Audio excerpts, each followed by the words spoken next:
하나님 말씀 보겠습니다. 하나님 말씀 마태복음 12장 46절에서 50절 말씀입니다. 신약성경 20페이지 마태복음 12장 46절에서 50절 말씀.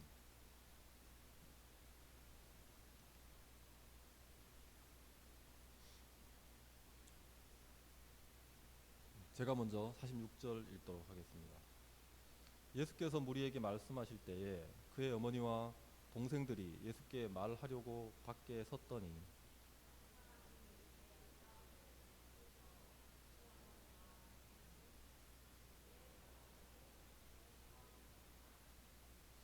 말하던 사람들에게 대답하여 이르시되 누가 내 어머니이며 내 동생들이냐 하시고,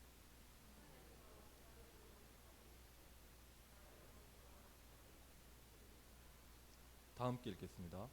누구든지 하늘에 계신 내 아버지의 뜻대로 하는 자가 내 형제요 자매요 어머니이라 하시더라. 아멘. 기도하시겠습니다. 하나님, 가정의 달을 맞이하여 또 마태복음에 이 말씀을 주심을 감사합니다. 하나님, 저희 가정이 얼마나 소중한지 다시 한번 생각하면서 궁극적인 하나님의 가정을 꿈꾸며 그릴 수 있는 저희들이 될 수 있도록 하나님 은혜 주시옵소서. 이 시간도 성령 하나님께서 말씀을 전하는 자나 듣는 자 모두 하나님 안에서 말하고 들을 수 있도록 하나님께서 역사하여 주시옵소서. 듣는 자가 그 마음밭에 말씀의 씨가 뿌려져서 60배 100배 열매를 맺는 귀하고 복된 시간이 되게 하여 주시옵소서. 감사드리며 예수님의 이름으로 기도드렸습니다.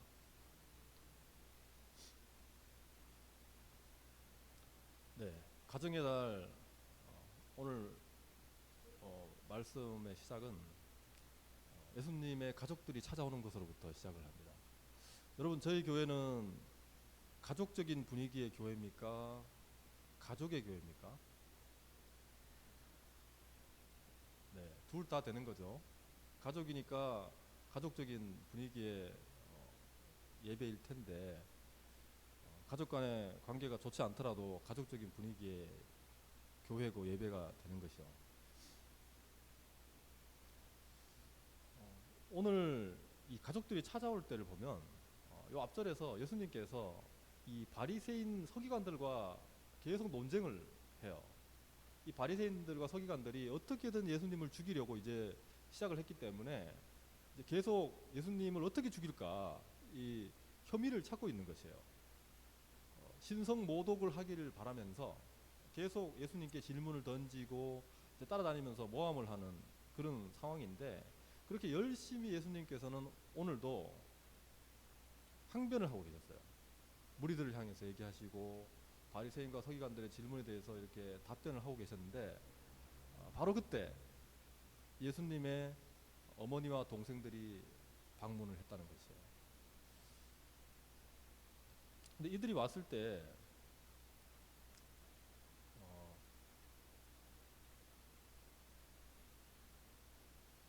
46절에서는 예수님께 무엇인가를 말하려고 밖에 서 있었다라고 얘기를 하죠. 그런데 무엇을 말하려고 했는지에 대해서 오늘 기록하고 있지 않아요. 여러분, 궁금하지 않습니까? 도대체 이 가족들이 왜 찾아왔을까요? 뭐 밥이나 먹고 하라 뭐 그런 얘기 하려고 온 건 아니잖아요. 뭔가 중대한 사항이 있었으니까 이 공적으로 이 사역을 하시는 이 자리에 찾아왔을 것입니다. 어찌 보면 정말 가족으로서 걱정이 된 거예요. 뭐 하는 걸 보니까 이제 까딱하다가는 바리새인과 서기관들에게 모함을 당해서 큰 위협을 당할 것 같기도 하고 뭐 여러 가지 이유가 있을 수 있겠죠. 하지만 성경은 거기에 대해서 왜 무엇을 말하려고 했는지에 대해서 기록하고 있지 않다는 것이에요. 그렇게 볼 때는 기록하지 않은 것에는 기록하지 않은 게 이유가 있죠. 이 내용이 중요하지 않기 때문이에요. 무엇을 말하려고 했는 것이 중요한 것이 아니라 더 중요한 것은 밖에 서 있었다는 게 중요하다는 것입니다. 밖에 서 있었는데 또 한 가지 궁금한 게 있어요. 도대체 이 밖은 어디를 얘기하는 거예요? 마태복음에 쭉 읽다 보면 이제 12장부터 이렇게 오다 보면 예수님께서 회당에도 들어갔다 나오시고 뭐 이렇게 집에도 들어갔다 나오시고 장소들이 이렇게 언급될 때가 있어요. 언급되는데 갑자기 앞에서 아무리 거꾸로 올라가 찾아가 봐도 이게 도대체 어디에서 일어나고 있는지가 애매한 경우들이 있거든요. 뭐 때를 얘기할 때도 뭐 정확하게 언제라고 얘기할 때도 있지만은 그때에 이렇게 그냥 얘기하고 끝낼 때가 있어요. 때가 중요하지 않은 거거든요. 장소가 중요하지 않은 거예요. 그래서 여기서도 바뀌라는 게 중요하긴 한데 어디 바뀐지가 중요하지 않기 때문에 이렇게 얘기하는 거죠. 앞에서 찾아봐도 잘 안 나옵니다. 앞에 어디 서 있었는지가, 예수님께서 어디에서 사역하고 있는지가 나와야 뭐 밖에 나오는 거잖아요. 뭐 자기들은 여기 모여 있으니까 다 아니까 그냥 바뀌라 그러면 될지 모르지만 마태가 이것을 기록할 때는 우리를 대상으로 염두에 두고 적은 거잖아요. 그렇기 때문에 어디인지 이 장소가 중요하다면은 분명히 적었을 거예요. 안 적은 걸 보면 중요한 거는 바뀌라는 게 그냥 중요한 거예요. 단지 바뀌라는 거. 그리고 메시지를 던지는 거죠. 여러분 왠지 이들은 밖에 있었더라 이러면 어떤 느낌이 옵니까? 굉장히 예수님과 이 친밀한 느낌이 들어요. 거리감이 느껴져요. 예. 예배 드리는데 저기 문 밖에 이렇게 누가 서서 이렇게 예배 드리고 있으면 굉장히 신경이 쓰이고 멀게 느껴지죠. 거리감이. 우리 식구가 아닌 것 같잖아요. 그러니까 밖에 서 있었다는 이 말 자체가 굉장한 이 거리감을 느끼게 하면서 예수님과 친가족임에도 불구하고 왠지 이들 사이에 이 벽이 있는 것 같은 그런 느낌마저 든다는 것이에요. 쭈삣쭈삣하게 바깥에 서 있는 이 모습. 그냥 와서 쫙 들어와가지고 뭐 성녀가 이렇게 할 수 있잖아요. 와서 툭 치면서 뭐 아는 체 할 수 있잖아요. 근데 그런 이야기들을 전혀 하지 않고 그냥 밖에 서 있었다는 것은 어디 바뀐지 굉장히 중요한 거예요. 그래서 이걸 보면 예수님 밖에 있었던 건 확실하죠. 예수님과 서로 다른 장소에 있었던 것이에요. 예수님은 어딘지 모르지만 안에 있었고 이 가족들은 밖에 있었던 것이에요.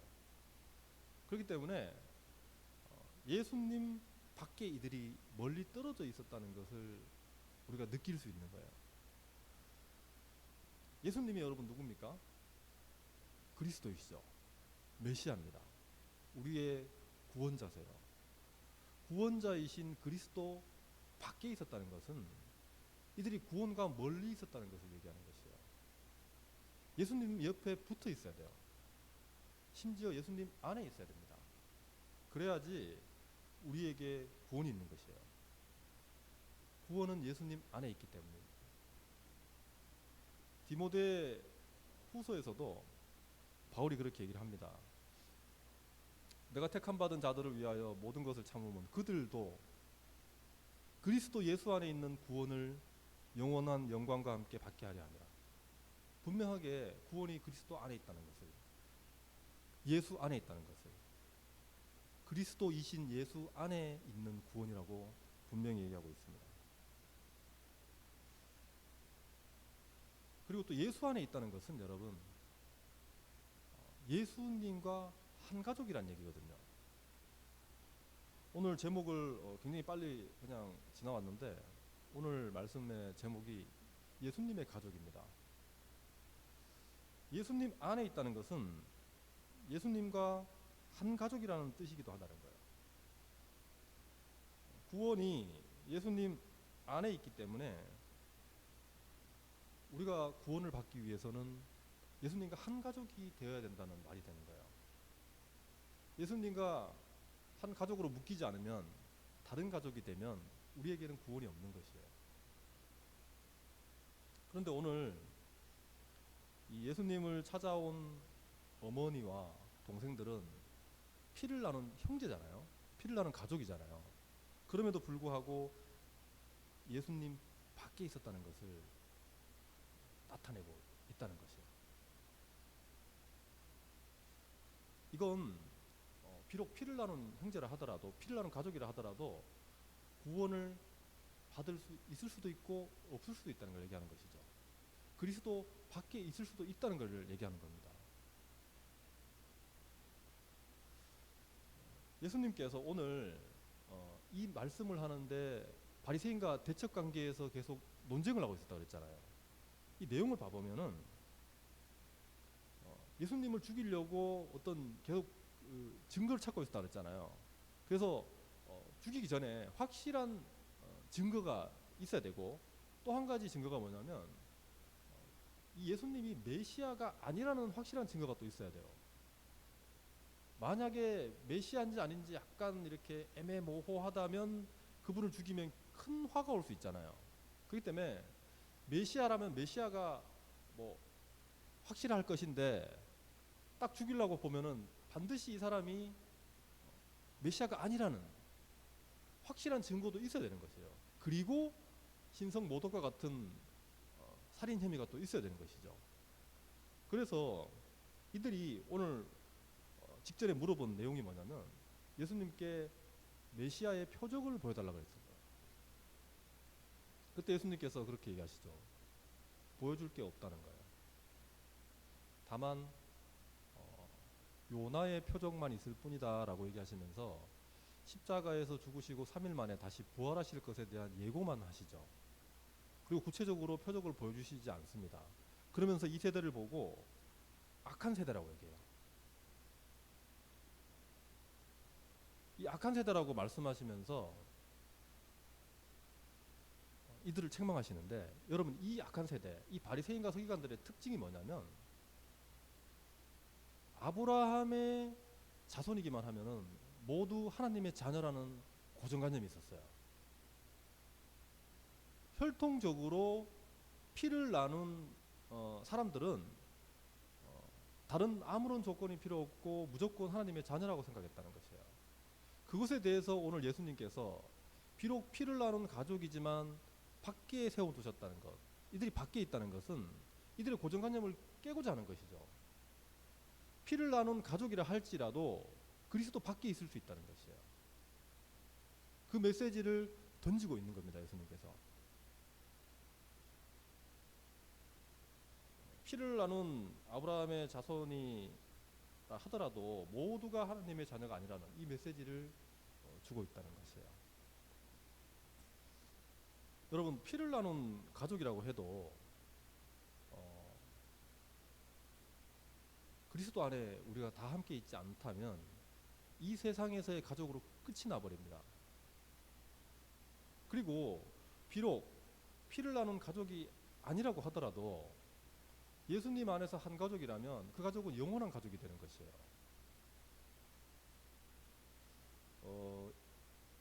여러분, 이 영원한 가족이 된다는 어떤 이 말에서 사람들의 반응이 조금 이렇게 많을 것이라고 이제 예상이 되어지는데, 여러분 더 이상 가족으로 함께하고 싶지 않은 사람에게 이 땅에서의 가족도 지긋지긋한데 영원한 가족이 되라 그러면 여러분 그게 복음입니까? 충분히 그럴 수 있다고 생각해요. 왜냐하면 우리는 원수가 한 집안에 살고 있다 이런 얘기 많이 하잖아요. 정말 가족 간의 관계가 가까이 있기 때문에 가장 어렵습니다. 남이면 안 보면 그만이라 그러잖아요. 근데 가족이기 때문에 너무 어려운 거예요. 특히 부부 간에 그런 게 많잖아요. 여기 뭐 부부가 없기 때문에 사실 뭐 좀 이렇게 와닿지 않는 이야기이긴 한데 곧 결혼하실 거라고 믿고, 예. 근데 살다 보면 처음에는 막 좋아서 이렇게 결혼하잖아요. 근데 나이가 점점 들수록 다 원수가 됩니다.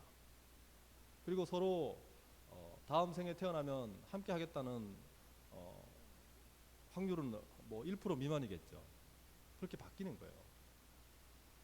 그래서 그 바로 지긋지긋한 사람과 같이 믿어가지고 같은 곳에 갈까봐 굉장히 겁이 나는 사람들이 있어요. 그래서 뭐 전도도 안 한다 그래요. 자기는 반드시 천국 갈 건데 저 인간한테 전도하면 같이 갈 거 아니에요. 가서 같이 또 봐야 되니까 은근히 그냥 이렇게 전도 안 하는 거예요. 그런 사람들이 있는 것으로 제가 이제 들고 알고 있습니다. 심지어 그 정도예요. 이것도 굉장히 믿음이에요. 자기는 확실하게 믿는 거잖아요. 이 믿음에 이제 더 자라가야 될 믿음이긴 하지만 믿는 것 자체만 보면 확실한 거예요. 그런데 여러분 이런 한 부부에게도 영원한 가족이라는 것은 복음입니다. 왜냐하면 그곳에는 우리가 가게 될 장소적 의미의 하나님 나라에서는 결혼하지 않는다 그래요.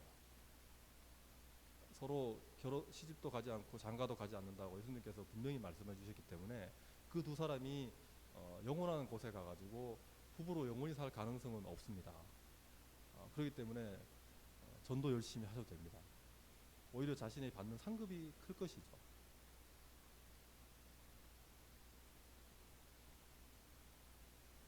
저는 개인적으로 안타깝습니다. 이런 사실에 대해서 영원한 가족으로 영원한 곳에 갔을 때 그냥 부부로 이렇게 살고 싶은데 그런 삶이 없다니까 이 땅에서만 부부로 지내야 된다고 하니까 개인적으로는 굉장히 안타깝다는 것을 분명히 말씀드리겠습니다.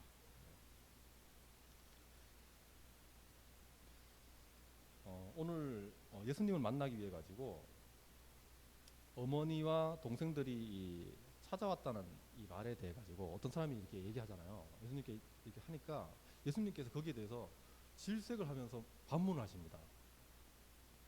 어머니와 동생들이 찾아왔어요. 이러니까 무슨 소리야? 내 어머니와 동생들이 어딨어? 이렇게 얘기하시는 거죠. 이렇게 반문을 하시는데 그럼 왜 이렇게 반문하시는 걸까요? 예수님께서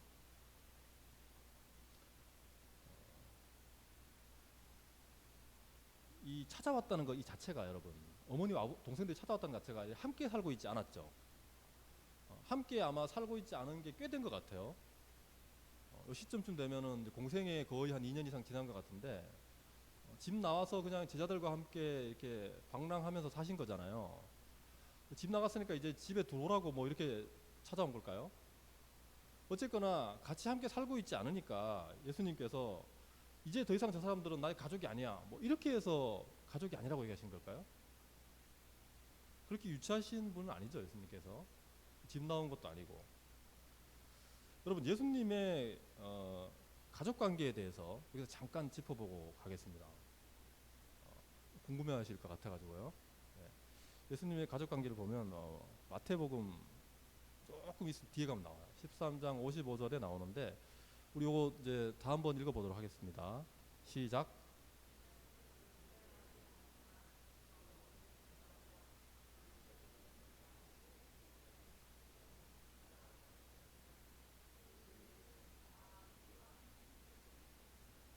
네.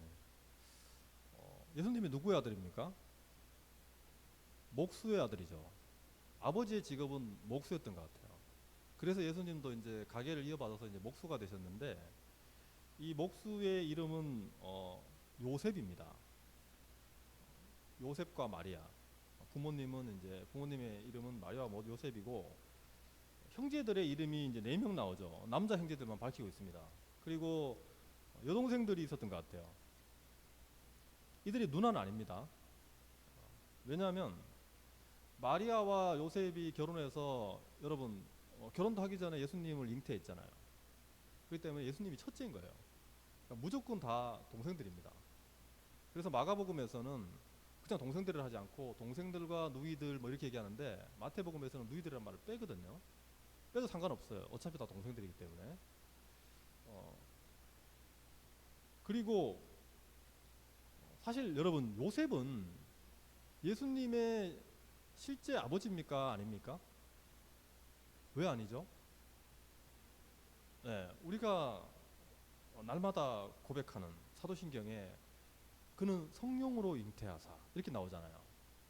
우리는 모두 부모님의 유전자를 물려받은 사람들이에요. 아버지의 유전자와 어머니의 유전자를 받아가지고 태어나야 돼요. 그런데 예수님은 어떻겠죠? 마리아의 유전자를 받았는지는 모르겠어요. 마리아의 몸을 빌어서 낳기 때문에 받았을 수도 있고 안 받았을 수도 있죠. 뭐 중요하지 않으니까 성경에서 얘기하고 있지 않아요. 근데 분명한 것은 성령으로 잉태되었기 때문에 요셉이 유전자를 받지는 않았어요. 그러니까 친아버지가 아닌 거죠. 그렇다고 여러분 이러한 이유 때문에 나는 너네들과 가족이 아니다. 뭐 이렇게 예수님께서 또 얘기하셨을까요? 그렇지 않겠죠. 마태복음 뭐 다 아시는 말씀에 1장을 보시면은 이제 성령으로 잉태되었다라고 이제 분명히 얘기를 하죠. 예. 그럼 여러분 누가 예수님의 진짜 가족입니까? 여러분 이거는 우리 이 세상에서는 어떡합니까, 여러분? 여러분 가족이 누구야? 확인하려면 어떻게 해야 돼요? 우리가 어떤 직장에 들어갔다든지 누가 얘기하면 물어보죠. 면접을 보러 갑니다. 그러면 뭐 부모님 계시고 동생 있고 알았어. 그러면 가서 뭐 하나 떼오라 그러죠. 그냥 듣고 끝내면 되는데 왜 떼오라 그래요? 어, 증명이 필요한 거죠. 가족관계 증명서라는 걸 떼오라고 합니다. 그러면 우리는 주민센터 가서 이제 떼야 되는데 이 가족관계 증명서가 예전에는 이제 호적 등본이라고 했어요. 호적이라 그랬어요. 호적부가 있어가지고 호적이라 그랬어요. 근데 요즘은 이제 가족관계라고 증명서라고 얘기를 하죠. 여러분 그럼 이 가족관계 증명서는 뭐 인터넷 발급도 되고 동사무소, 주민센터, 행정복지센터 이제 용어가 많은데 거기 가서 발급받으면 되죠. 그런데 여러분 그 예수님의 가족, 이 하나님 나라에도 여러분 이런 가족관계 증명서가 있을까요? 네, 없다라고 고개를 설레설레 적고 있습니다. 있습니다, 여러분. 요한계시록 20장 15절. 누구든지 생명책에 기록되지 못한 자는 불못에 던져지리라. 여러분 이 생명책에 그 명단이 기록되어 있어요. 이게 가족관계 증명서예요, 여러분. 가족의 명단이 기록되어 있는 것입니다. 하나님 나라에 들어온 사람들, 들어갈 사람들의 명부가 있는 것이에요. 여기에서 빠진 사람들은 다 불못에 던져지는 거죠. 그런데 문제는 안타깝게도 이 생명책을 우리가 열람할 수가 없다는 것이에요. 그냥 이렇게 한번 딱 봐버리면 얼마나 좋겠습니까? 제가 학교 다닐 때 이 컨닝 이런 거를 안 했어요. 왜 안 했냐면은 귀찮고 하기가 싫어요. 그걸 보고 싶지가 않아요. 그걸 보고 뭐 성적을 올려야 될 뭐 이유도 없었고 그냥 그 막 보고 싶은 마음이 없는데 왜 컨닝을 하려고 그렇게 노력을 하는지 모르겠어요. 막 손에 적어놓고 막 책상에 적고 하잖아요. 근데 그것도 의지가 있어야 되는 거 아닙니까? 뭔가 좀 점수를 높여보려는 의지가 있어야 되잖아요. 뭔가 보려는 궁금증이 있어야 되잖아요. 여러분 직장 다니는 사람들은 돈을 좀 이렇게 벌기 시작하면은 뭐가 궁금하냐면은 내일 주식이 이게 오를까 안 오를까 굉장히 궁금한 거예요. 그리고 더 궁금한 거는 도대체 이번 주 로또 번호가 뭔지가 굉장히 궁금한 겁니다. 그래서 1분 앞에만 내다볼 수 있으면 얼마나 좋을까 그러잖아요. 1분 후에 이제 추첨을 할 텐데 그걸 딱 보고 와서 이제 딱 미리 이렇게 하면 좋잖아요. 그런 상상들을 합니다, 남자들은. 오늘 돈에 치여가지고 한때 그랬다는 거죠, 사람들이. 그리고 뭔가 결과를 다 알고 싶어요. 내가 뭐 이 사업을 하면 끝에 가서 이게 될지 뭐 그래서 이제 가볍게 딸랑딸랑 흔들어 보기도 하고 뭐 이렇게 점도 던져보고 하잖아요. 다 사람은 누구나 결과를 알고 싶어 하는 거예요. 내가 언제 죽을지도 알고 싶어 하잖아요. 근데 저는 그게 하나도 궁금하지 않았어요. 근데 한 가지 궁금한 게 뭐냐면 이 생명책이 그렇게 궁금해요. 여기에 내 이름이 없으면 어떡할까라는 이 불안함에 제가 잠을 못 잔 적이 있어요. 정말 불안한 거예요. 알 길이 없네요. 아무리 성경을 봐도 어떻게 이렇게 알 수 있는 힌트가 없어요. 그래서 결론은 이 생명책이 있긴 한데 이걸 우리가 알 수가 없기 때문에 우리와 가족이 누군지 우리가 확인할 길이 없습니다. 그런데 오늘 예수님께서 아주 중요한 힌트를 하나 주시는 거죠. 모든 사람의 실명을 알 수 있는 건 주시지 않았지만은 각자 개인에게 자기 자신에게 하나님 나라의 한 가족이 되기 위한 자격 조건에 대해서 예수님께서 언급을 해주십니다. 그 말씀 오늘 50절 말씀 다 함께 읽어보도록 하겠습니다.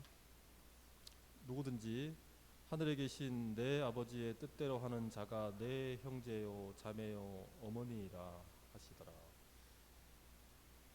네, 하나님 나라의 생명책에 기록되려면 예수님과 한 가족이 되려면 하나님 아버지의 뜻대로 행해야 된다는 것입니다.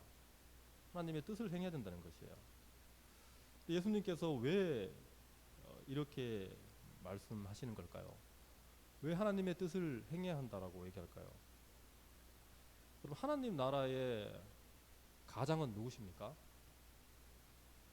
하나님 아버지잖아요. 이 하나님 나라라는 이 집안의 가장은 하나님이시고 우리 가정의 집안의 가장은 아버지잖아요. 이 가족 구성원들은 아버지의 뜻을 따라야 됩니다. 아버지가 시키는 대로 해야 돼요. 그러지 않으면 일시적으로 그럴 수 있습니다.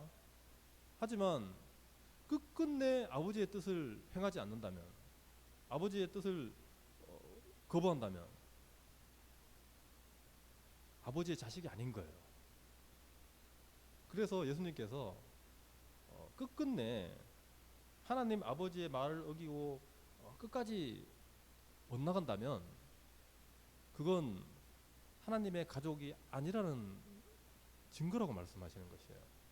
하나님 가족 중에는, 예수님의 가족 중에는 이렇게 하나님의 말을 듣지 않는 사람이 없는 것이에요. 이게 항상 듣는다는 얘기를 하는 게 아닙니다. 끝내는 듣게 된다는 것이에요. 우리가 하나님을 아버지라고 부를 수 있는, 아빠라고 부를 수 있는 이 사람들, 우리가 하나님의 자녀들인 것이죠. 그렇기 때문에 이 자녀들에게 아버지의 뜻을 행해라고 예수님께서 말씀하고 계시는 것이에요. 너희 아버지가 하나님이라면 하나님의 뜻을 행하라는 것입니다. 그리고 예수님과 우리가 한 가족이 되어야 구원을 받는다 그랬잖아요. 그러면 예수님과 한 가족이 되기 위해서는 예수님과 이렇게 아버지가 같아야 되는데 그 아버지가 우리 하나님이 되어야 되는 것이잖아요. 오늘 46절과 47절 말씀에 찾아온 이 가족 중에는 여러분 요셉이 있습니까? 아버지가 없어요. 뭐 출근했다라 해서 뭐 바빠서 못 왔다는 얘기도 없습니다. 만약에 요셉이 못 온 이유에 대해서 중요했다면 그것도 기록을 했겠죠. 그냥 아버지인 육신의 아버지 요셉이 찾아오지 않았어요. 이것은 어떻게 보면 오늘 예수님께서는 진정한 예수님의 가족이 누구인지에 대해서 이야기하는 이 대목에서 육신의 아버지였던 요셉이 찾아오지 않았던 이 상황은, 그리고 그렇게 기록하고 있는 것은 예수님의 아버지는 요셉이 아니라 하나님이심을 좀 더 드러내기 위해서 이렇게 하지 않았나 싶습니다. 또 50절에서 빨간 표시로 돼 있죠. 예수님께서도 하나님을 보고 내 아버지라고 부릅니다. 이렇게 예수님의 아버지는 분명하게 하나님이세요. 그러면 이제 우리 아버지가 하나님이며 하면 우리는 이제 예수님과 한 가족이 되는 것이잖아요. 원리는 간단합니다, 여러분. 우리가 하나님 아버지가 되면 되는 것이에요. 여러분 이제 말씀을 마무리하면, 여러분 하나님의 뜻을 행하는 자가 누구입니까? 행했던 자가 누구입니까? 하나님의 뜻을 행했던 자. 여러분 예수님을 향한 하나님의 뜻이 무엇이었을까요? 예수님은 십자가를 지고 우리 인류의 죄를 지고 죽으심으로 우리를 구원하게 하시는 것, 이것이 예수님을 향한 하나님의 뜻이었잖아요. 그 하나님의 뜻을 예수님은 행하신 거죠. 예수님은 하나님께서 당신을 향한 뜻을 알고 있었고 그 뜻을 기꺼이 십자가를 지심으로 행하신 것이에요. 그래서 예수님께서는 당당하게 말씀할 수 있는 거예요. 아버지의 뜻을 행하는 자라야 천국에 들어간다는 것입니다. 그 모범으로 예수님께서 먼저 당신을 향한 그 십자가의 뜻을 예수님께서는 행하신 것입니다. 여러분, 우리도 그렇게 해서 예수님께서는 어떻게 했어요? 하나님께서 당신의 아버지이심을 증명하신 거죠. 하나님의 뜻을 행하심으로 자신의 아버지가 하나님이심을 분명하게 증명하신 거예요. 예수님께서. 그럼 우리도 우리의 아버지가 하나님이 되시려면 우리를 향한 하나님의 뜻을 행하면 됩니다. 그 하나님의 뜻이 뭘까요? 여러분, 또 행해야 된다 그러니까 마음이 좀 무거워지죠. 그래서 오늘 가벼운 말씀을 소개하려고 합니다. 요한복음 6장 40절 말씀에 내 아버지의 뜻은 아들을 보고 믿는 자마다 영생을 얻는 이것이니 마지막 날에 내가 이를 다시 살리리라. 우리를 향한 아버지의 하나님의 뜻은 뭐냐면 하나님의 아들을 믿고 영생을 얻는 것이라는 것입니다. 그렇다면 우리가 행해야 될 것은 뭐냐면 예수님이 하나님의 아들이심을 믿는 것이죠. 우리의 구원자이신 예수님께서 그리스도라는 것을 믿는 것이죠. 그것이 우리가 해야 될 것이라는 것입니다. 그것을 우리가 행할 때, 그것을 믿을 때 우리의 아버지가 하나님이심을 우리가 증명하는 것이라는 거예요. 예수님은 이미 증명을 끝냈습니다. 이제 남은 것은 우리의 증명만 남아있는 것이에요. 우리가 믿는다면 그 믿음으로 우리는 항상 우리가 하나님의 자녀고 하나님이 우리 아버지 되신다는 것을 어디를 가더라도 우리는 붙들고 어떠한 역경도 이겨낼 수 있을 것이라는 거예요. 여러분, 교회는 예수님을 믿기 때문에 그 믿는다는 이유만으로 모인 공동체잖아요. 진정한 성도라면 예수님과 한 가족인 것이에요. 하나님과 예수님을 믿는다면 이제 우리가 이 피를 나눈 가족의 어떤 이 개념, 이 좁은 개념에서 이제 가족의 개념을 넓혀야 됩니다.